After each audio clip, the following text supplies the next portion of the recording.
Hello students, video शुरू करने से पहले प्लीज चैनल को लाइक, शेयर और सब्सक्राइब जरूर करें। एक इम्पॉर्टेंट इन्फॉर्मेशन, अगर आपको इस वीडियो के नोट्स चाहिए तो डिस्क्रिप्शन बॉक्स में दिया गया डाउनलोड लिंक चेक करें। Thank you. चलिए शुरू करते हैं। इस वीडियो में हम पढ़ेंगे BSOC 104 सोशियोलॉजी ऑफ इंडिया 2 के प्रीवियस ईयर क्वेश्चन और most important questions with answers. ये क्वेश्चंस आपके एग्जाम के लिए बहुत इंपॉर्टेंट है। अगर आपने ये अच्छे से कर लिए तो एग्जाम निकलना पक्का है। Let's begin. Question 1, examine the tradition of plurality and cultural accommodation in India.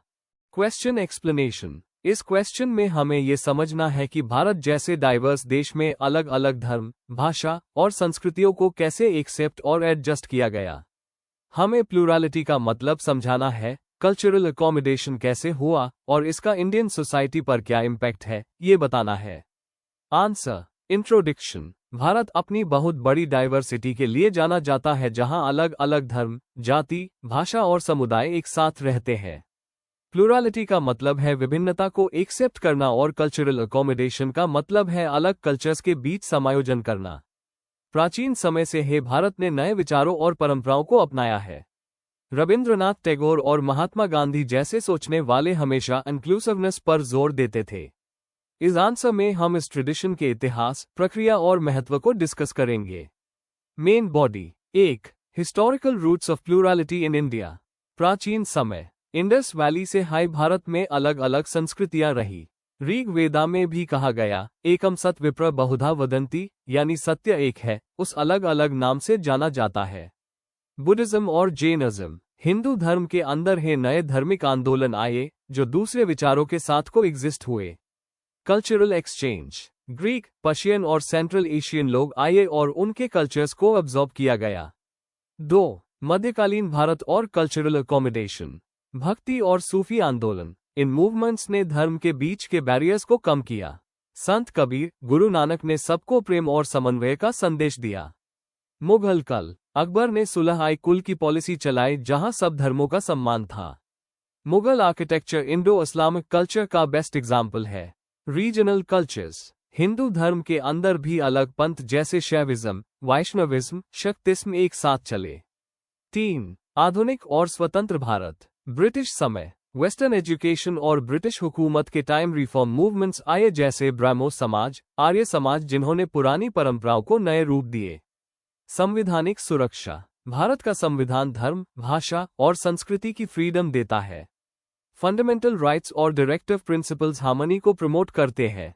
Secularism. Bharat का सेकुलरिज्म अलग है, यहाँ सब धर्मों को समान सम्मान दिया जाता है। 4. चैलेंजेस और आज का महत्व। चैलेंजेस। कभी कभी धार्मिक तनाव, जाति विवाद या रीजनलिज्म प्रॉब्लम्स क्रिएट करते हैं। इंपॉर्टेंस। फिर भी प्लूरलिटी भारत की शक्ति है। यह क्रिएटिविटी, टॉलरेंस और यूनिटी को बढ़ावा देती है। इंडियन म्यूजिक, सिनेमा, योग और क्यूजीन दुनिया भर में फेमस है। कंक्लूजन। प्लूरलिटी और कल्चरल अकोमोडेशन भारत की पहचान है। ये देश को एकजुट रखता है और नए विचारों के लिए ओपन रखता है। आज भी ये जरूरी है कि हम इस स्पिरिट को प्रोटेक्ट करें और सोसाइटी को टॉलरेंट बनाएं। इस ट्रेडिशन को समझना भारत के भविष्य के लिए भी महत्वपूर्ण है।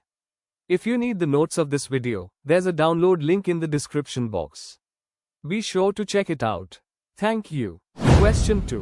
Explain Gandhi's idea of satyagraha and non-violence. Question explanation. इस क्वेश्चन में हमें महात्मा गांधी के सत्याग्रह और अहिंसा के कॉन्सेप्ट को डिटेल में समझना है। हमें बताना है कि इनका मीनिंग क्या है, गांधी ने कैसे इन्हें फ्रीडम स्ट्रगल में यूज किया, इनके मोरल और स्पिरिचुअल एस्पेक्ट्स क्या थे और इनका पॉलिटिकल और सोशल इम्पैक्ट क्या रहा।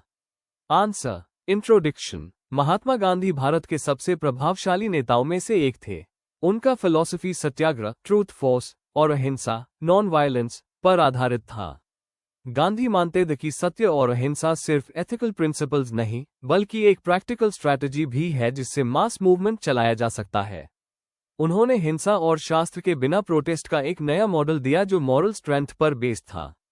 Main body. 1. सत्याग्रह का अर्थ और प्रिंसिपल्स।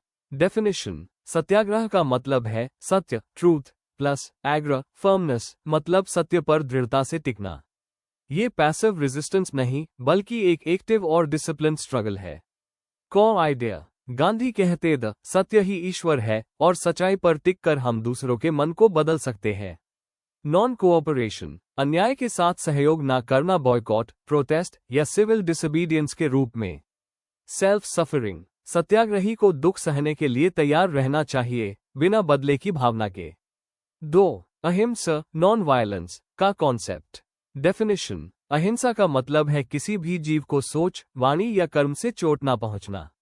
गांधी ने इसे धार्मिक सीमाओं से निकलकर पॉलिटिकल स्ट्रैटेजी बनाया।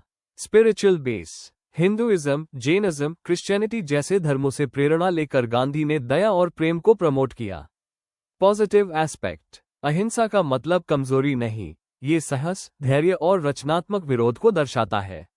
यूनिवर्सल यूज, गांधी कहते थे कि अहिंसा व्यक्ति, समाज और राजनीति सब जगह लागू होनी चाहिए। 3. फ्रीडम स्ट्रगल में प्रयोग। चंपारण सत्याग्रह 1917, इंडिगो किसानों के शोषण के खिलाफ पहली सफल सत्याग्रह। खेड़ा सत्याग्रह 1918, अकाल के समय किसानों ने टैक्स देने से मना किया। Non cooperation movement 1920-22, British goods, schools और इंस्टीट्यूशंस का बॉयकॉट किया। सॉल्ट मार्च 1930, नमक कानून तोड़कर अन्याय के खिलाफ प्रदर्शन। क्विट इंडिया मूवमेंट 1942, पूरी आजादी के लिए mass non violent agitation. 4. Relevance और लेगेसी। मॉरल पॉलिटिक्स, गांधी के विचार से मार्टिन लूथर किंग जूनियर और नेल्सन मंडेला जैसे लीडर्स प्रभावित हुए। आज के समय पीसफुल प्रोटेस्ट्स और ह्यूमन राइट्स मूवमेंट्स अब भी इन्हीं प्रिंसिपल्स का यूज करते हैं। क्रिटिसिज्म, कुछ लोग कहते हैं कि अत्याचारी रेजीम्स के खिलाफ अहिंसा मुश्किल है, पर इसका मॉरल स्ट्रेंथ अभी भी अनुपम है। कंक्लूजन, गांधी का सत्याग्रह और अहिंसा ने पॉलिटिक्स और एक्टिविज्म का पूरा दृष्टिकोण बदल दिया। ये आइडियाज दिखाते हैं कि बिना हिंसा के भी अन्याय को चुनौती दी जा सकती है। आज भी ये प्रिंसिपल्स कॉन्फ्लिक्ट रेजोल्यूशन और सोशल जस्टिस के लिए बहुत यूजफुल है। उनका असली संदेश है सत्य और अहिंसा हमेशा शक्तिशाली होते हैं। If you need the notes of this video, there's a download link in the description box. Be sure to check it out. Thank you. Question 3. Discuss the process of modernization and continuity of tradition. Question explanation. इस question में हमें समझाना है कि modernisation यानी आधुनिकीकरण के process से सोसाइटी कैसे बदलती है और साथ ही कैसे पुरानी परंपरा आये या ट्रेडिशंस अभी भी बनी रहती है। यहाँ हमें दोनों के बीच के बैलेंस, इम्पैक्ट और एग्जाम्पल्स के साथ थियरीज को कवर करना है। आंसर। इंट्रोडक्शन। मॉडर्नाइजेशन का मतलब है जब सोसाइटी ट्रेडिशनल, गांव और कृषि आधारित सिस्टम से बदलकर इंडस्ट्रियल, अर्बन और टेक्नोलॉजी ड्रिवन बन जाती है। इसमें इकोनॉमी, पॉलिटिक्स, एजुकेशन, कल्चर सब एरियाज में बदलाव आता है। पर ट्रेडिशंस यानी पुरानी परंपराएं, कस्टम्स, बिलीफ्स और प्रैक्टिसेस अभी भी लोगों के जीवन का हिस्सा रहती है। थिंकर्स जैसे योगेंद्र सिंह और M.N. श्रीनिवास ने इंडिया के कॉन्टेक्स्ट में इस इंटरैक्शन को समझाया है। Main body. 1. मॉडर्नाइजेशन और ट्रेडिशन को समझना। मॉडर्नाइजेशन, सोसाइटी में तब्दीली जब नए टेक्नोलॉजीज, साइंटिफिक सोच, इंडस्ट्रियलाइजेशन, एजुकेशन और डेमोक्रेसी आती है। Features. Individualism, secularism, economic growth. Tradition, ये पुरानी practices, religious customs, family structures, languages, festivals और वैल्यूज हैं जो सोसाइटी को आइडेंटिटी और स्टेबिलिटी देते हैं। इंटरैक्शन, दोनों अक्सर एक साथ रहते हैं, कभी कॉन्फ्लिक्ट होता है तो कभी दोनों मिलकर नए पैटर्न्स क्रिएट करते हैं। 2. इंडिया में मॉडर्नाइजेशन का प्रोसेस। कॉलोनियल पीरियड और रिफॉर्म्स। ब्रिटिश रूल ने railways, western education, legal system introduce किया। रिफॉर्मर्स जैसे राजा राम मोहन रॉय ने सती हटाई, विमेन एजुकेशन प्रमोट किया। इंडिपेंडेंस के बाद इकोनॉमिक प्लानिंग, इंडस्ट्रीज का विकास, एजुकेशन और टेक्नोलॉजी का expansion. Globalisation, liberalisation, internet, migration और एक्सपोजर टू ग्लोबल कल्चर्स ने स्पीड बढ़ाई। 3. मॉडर्नाइजेशन के बावजूद ट्रेडिशन का कंटिन्यूटी। रिलीजियस और कल्चरल प्रैक्टिसेस। अर्बन लाइफ के बावजूद दिवाली, होली, ईद जैसे फेस्टिवल्स बड़े स्केल पर सेलिब्रेट होते हैं। फैमिली और मैरिज। न्यूक्लियर फैमिलीज बड़े हैं पर अरेंज्ड मैरिज, एल्डर रिस्पेक्ट और किनशिप वैल्यूज जिंदा है। लैंग्वेज और आर्ट। रीजनल भाषा और फोक आर्ट रिवाइव हो रहे हैं, मॉडर्न मीडिया के थ्रू प्रमोट हो रहे हैं। एग्जाम्पल्स। योगा का ग्लोबल लेवल पर एक्सेप्टेंस, आयुर्वेद की पॉपुलैरिटी, ट्रेडिशनल कपड़े और वेस्टर्न अटायर दोनों का कोएग्जिस्ट करना। 4. Theoretical views. M.N. Srinivas. Sanskritisation और वेस्टर्नाइजेशन। सोसाइटी अपने कल्चर को अडेप्ट करते हुए वेस्टर्न इन्फ्लुएंसेस को एक्सेप्ट करती है। Yogendra Singh. Modernisation of tradition. Tradition destroy नहीं होता, अडेप्ट होता है। जैसे पंचायती राज मॉडर्न फ्रेमवर्क के साथ ट्रेडिशनल बेस यूज करता है। Cultural mix. ऑनलाइन डेटिंग और ट्रेडिशनल शादी के रिचुअल साथ साथ चल रहे हैं। 5. चैलेंजेस और critical view. Conflicts, generation gap, consumerism और कुछ कस्टम्स का लॉस। अपॉर्चुनिटीज।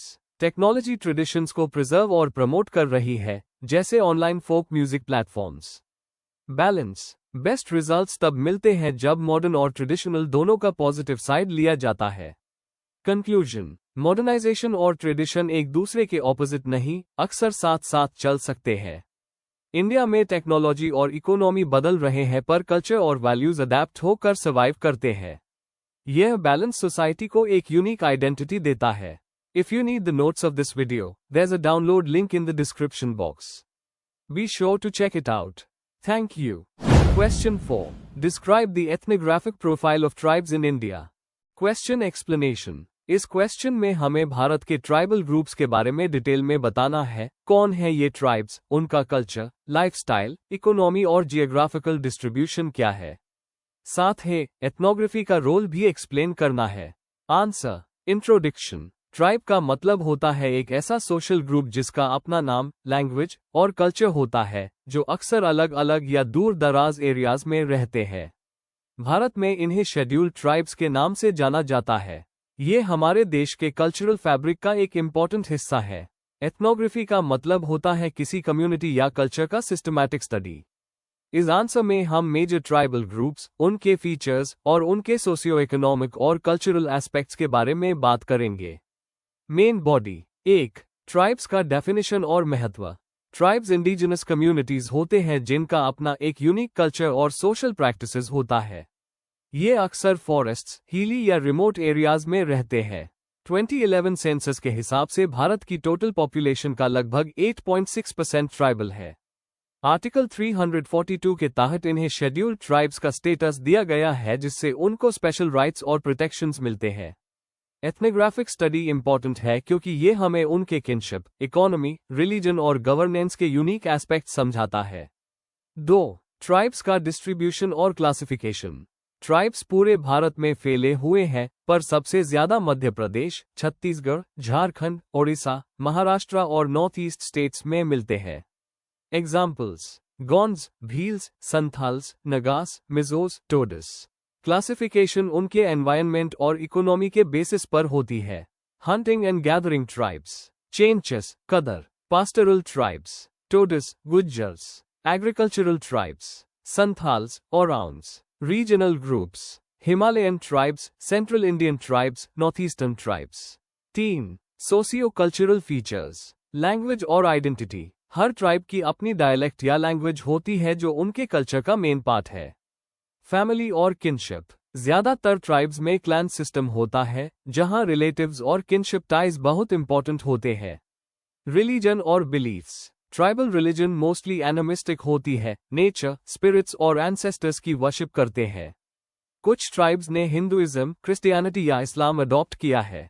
कस्टम्स और ट्रेडिशंस। मैरिज कस्टम्स, फेस्टिवल्स और रिचुअल्स हर ट्राइब में अलग होते हैं। एग्जाम्पल: नागास का हॉर्नबिल फेस्टिवल, संथाल्स का सोहराय। 4. इकोनॉमी और challenges. Economic practices, subsistence farming, shifting cultivation, zoom, hunting, gathering और हैंडीक्राफ्ट्स कॉमन है। मॉडर्न सोसाइटी का इम्पैक्ट। अर्बनाइजेशन, इंडस्ट्रियलाइजेशन और डिफॉरेस्टेशन की वजह से कई ट्राइब्स डिस्प्लेसमेंट और कल्चरल लॉस फेस कर रहे हैं। गवर्नमेंट स्कीम्स, एजुकेशन, जॉब्स और वेलफेयर के लिए रिजर्वेशन, ट्राइबल सब प्लान और मिनिस्ट्री ऑफ ट्राइबल अफेयर्स के स्कीम्स चल रही है। Issues: poverty, illiteracy, health problems और लैंड एलियनेशन अभी भी बड़ी प्रॉब्लम्स है। 5. एथनोग्राफी का इंपॉर्टेंस। ट्राइबल नॉलेज और कल्चर को प्रिजर्व करने के लिए एथनोग्राफी जरूरी है। पॉलिसी मेकिंग और वेलफेयर प्रोग्राम्स के लिए ये वैल्यूएबल डेटा देती है। अवेयरनेस और इंक्लूजन प्रमोट होता है, जिससे मार्जिनलाइजेशन कम होती है। कंक्लूजन: भारत के ट्राइब्स हमारे सोसाइटी का एक कलरफुल और इम्पोर्टेंट हिस्सा है। इनकी लाइफ और कल्चर को समझने के लिए एथनोग्राफी बहुत ज़रूरी है, जो उनके हेरिटेज को प्रिजर्व करने और उनके डेवलपमेंट के लिए पॉलिसीज बनाने में हेल्प करती है। हमें उनकी आइडेंटिटी का रिस्पेक्ट करते हुए उन्हें मेन स्ट्रीम के साथ कनेक्ट करना चाहिए। Before we end, please like, share and subscribe the channel for more such study materials and one important information, अगर आपको नोट्स चाहिए तो डिस्क्रिप्शन बॉक्स में डाउनलोड लिंक दिया हुआ है, जरूर चेक करें। Thank you.